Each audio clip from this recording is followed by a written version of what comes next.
Hey everybody, Alex here. It's 5 months on testosterone now. It's December, um, and my update this month is a really bad one. I had a really bad thing happen to me. Um, so the day after Thanksgiving, I woke up from a nice long nap in excruciating pain. I just woke up from this nap and I got out of bed and the pain just shot through my body so hard it knocked me down. And I was like, what the fuck? And the pain seemed to come from like the middle of my chest and the middle of my back, like right in between there, the core, and it shot through my shoulder, and it felt like my shoulder joint was just ripped out of place, and the pain traveled down to my arm and to my bicep, and then from my elbow all the way down to my little finger, it was like completely numb.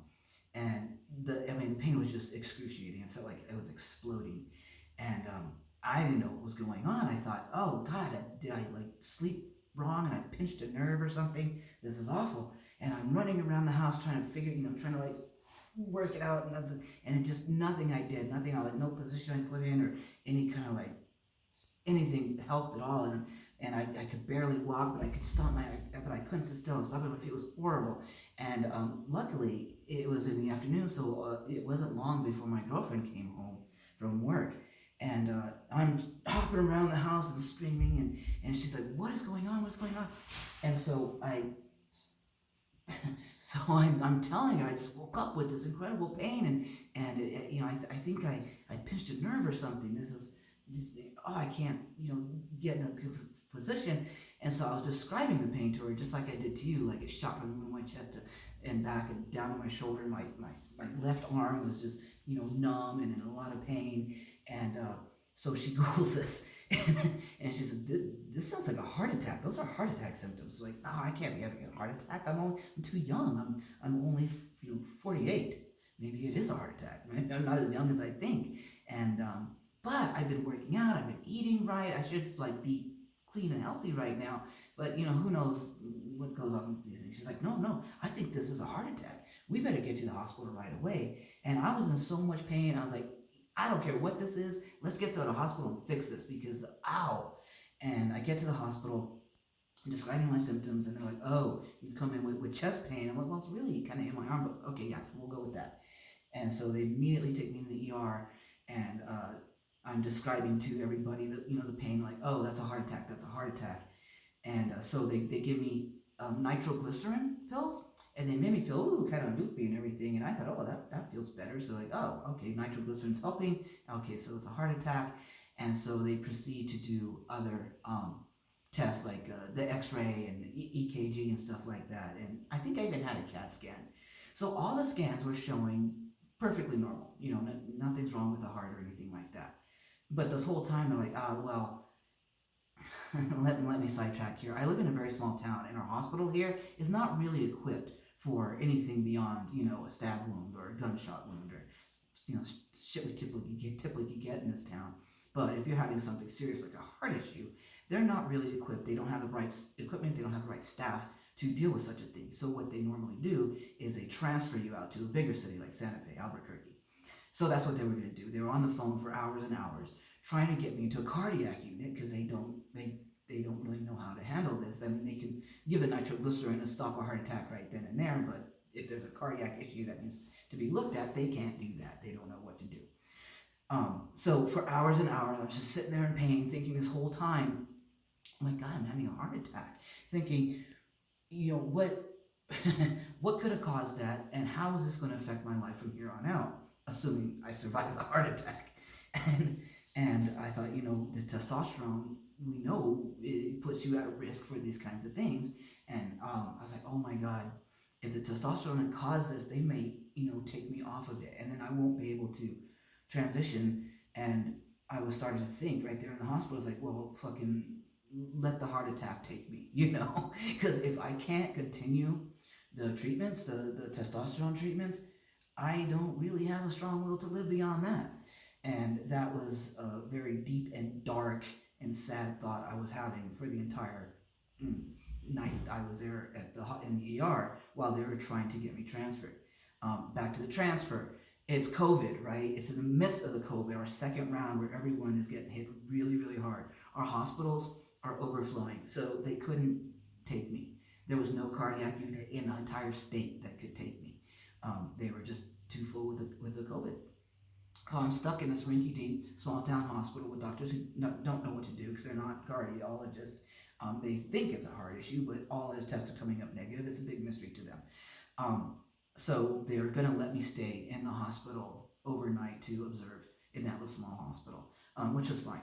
Now they're giving me like pain medications because I'm in so much pain. Like they shot me with morphine and Ativan, and the pain just won't stop. I can't stop it. And so come to find out, if this is a nerve issue and not a heart issue, traditional painkillers don't work. So all the morphine in the world wasn't going to help me. Now the nurses and stuff that were taking care of me, they didn't know that, so they just stopped giving me pain meds altogether because why shoot you up with a bunch of chemicals if it's not helping you? Um, so the doctors seem to think that we think this is a heart issue, but we don't think it's a heart issue at this point. But to be absolutely sure, we need an MRI. And the MRI guy doesn't come until Monday. By the way, this is Thanksgiving weekend, so I spent 3 4 days. I went in Friday, so I spent 3 days in the hospital in excruciating pain, not knowing what was causing it, thinking this could be a heart issue. We don't know. How is this going to affect my transition? I was really scared, and of course, alone. No one can visit you in the hospital. Um, and I was really tired of being in so much pain that they couldn't do anything about. Um, so finally, come Monday, so I spent 3 days like that. So come Monday, we get the MRI, and I'm telling him, look, man, I'm in so much pain, I can't sit still. I can't sit still in the MRI.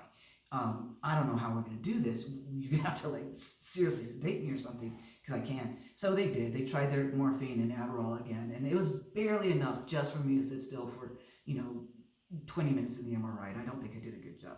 We got the MRI done. We were able to have doctors look at it that day, and indeed it is a herniated disc. So I have a herniated disc in my spine, right about midsection, they call it a C7, so that's below my neck, upper back, and the pain just radiates, from that area down. And there is a pinched nerve, but I'm also having a pinched spinal cord. So this is all very bad. A herniated disc is very, very painful, and it causes a lot of nerve pain. So the medication, the pain medication you have to take is different. So they got me on gabapentin, which is a pain medication for nerve pain, and it helped a lot. It probably reduced my pain by half, but I'm still in enough pain that it's annoying, and I can't sleep, and for more than a couple hours at a time, and it's just awful. Obviously, I can't move very much. I can't work out. Obviously, I couldn't go to work, and so now that we know this, it's a herniated disc, and a really big one, according to my doctors.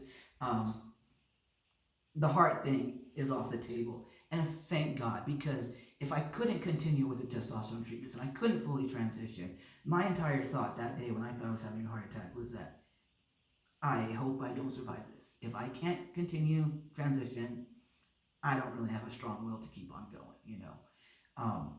That struck me as very poignant. Sorry, it's such a dark thought, but it came from deep within, bubbled to the surface, and yeah, there it is. So that's, now I know how really important this is to me. So I can't, setbacks, obviously I can't work out. I haven't been able to work out for an entire month. It's been a month now since this has happened. The pain meds, like I said, help about 50%, so I'm not screaming and hopping around, but I'm not entirely comfortable either.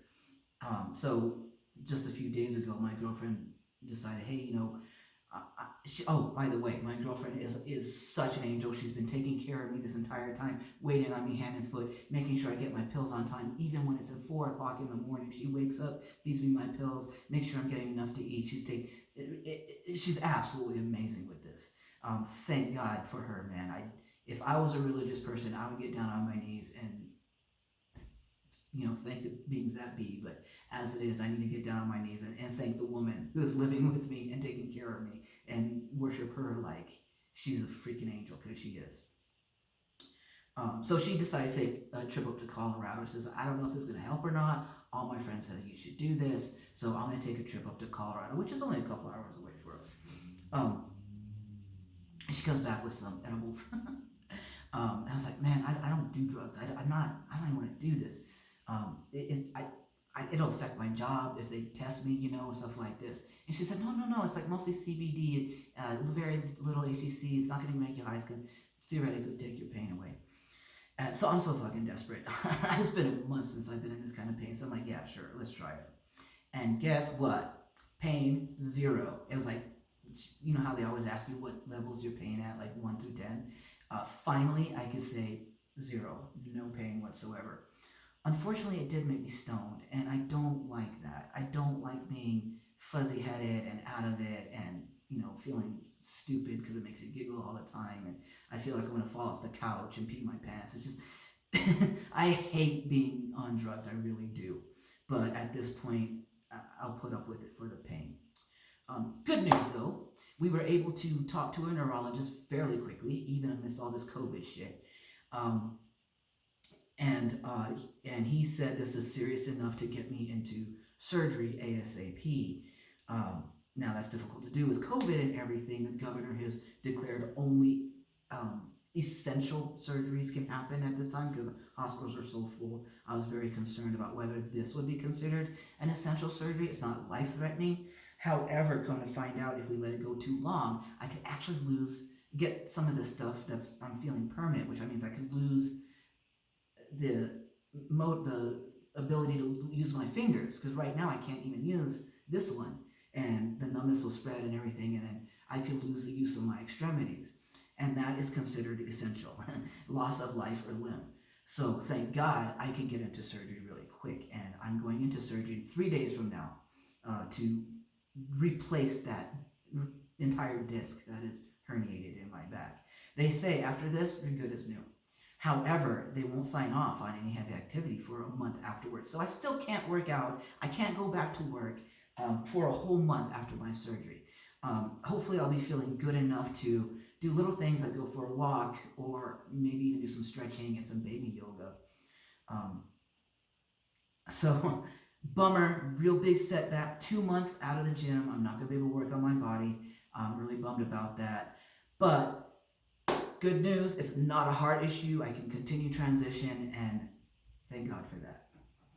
So that's my big update for month 5.